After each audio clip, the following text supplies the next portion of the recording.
అటు పెస్టిసైడ్స్, ఇటు కల్తీ ఫుడ్. 80% ప్రాణాంతక రోగాలకు ఇవే కారణం. ప్రభుత్వానికి ఉన్నతాధికారుల నివేదిక. వరి, పత్తి, మక్క, మిరప, కంది, కూరగాయల్లో మోతాదుకు మించి dangerous pesticides monocrotophos, chlorpyrifos, glyphosate, imidacloprid, సైమర్పెత్రిన్, సైపర్మెత్రిన్ లాంటి ప్రమాదకర రసాయనాలు క్యాన్సర్, కిడ్నీ ఫెయిల్, శ్వాసకోశ వ్యాధులు, చర్మ వ్యాధులు, కంటి చూపు దెబ్బతినడం, ఫెర్టిలిటీ సమస్యలు నివారణకు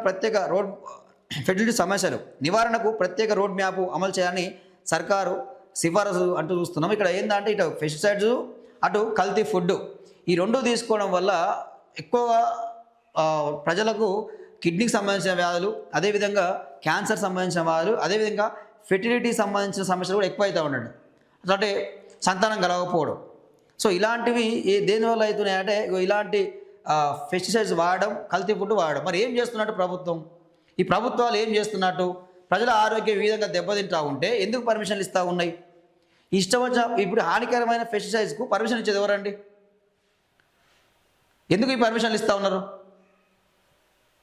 ఎందుకు ఈ పర్మిషన్లు ఇస్తూ ఉన్నారు? ఎందుకు చేస్తూ ఉన్నారు? ఇప్పుడు ఒక పెస్టిసైడ్స్ అంటే ఇప్పుడు ఎగ్జాంపుల్ మోనోక్రోటోపస్, క్లోరిపైరిపాస్ ఇవన్నీ బయటకు వచ్చినాయంటే నిన్న మొన్న గడ్డి మందు ఇవన్నీ బయటకు ఎట్లా వస్తున్నాయి?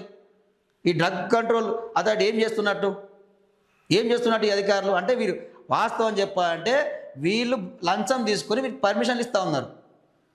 మీరు ఇష్టారీతిన పర్మిషన్లు వేయడం వల్ల ఈరోజు ప్రజా ఆరోగ్యం దెబ్బతింటూ ఉన్నది.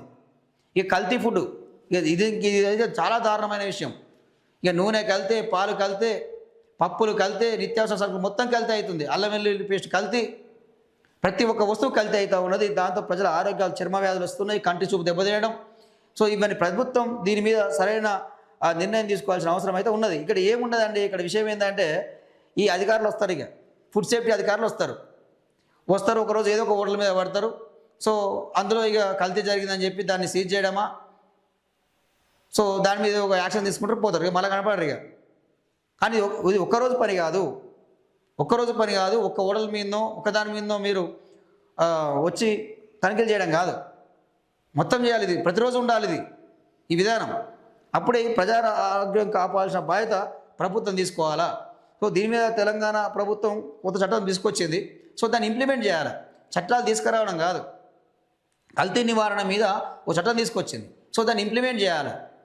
ఇక్కడ విషయం ఏంటంటే ఈ ఇంప్లిమెంట్ చేసే విషయంలో అధికారులు లంచాలకు అలవాటు పడి వాళ్ళు ఏం చేస్తారు, క్లియర్ సర్టిఫికేట్ ఇస్తారు. ఇది జరుగుతున్న మోసం.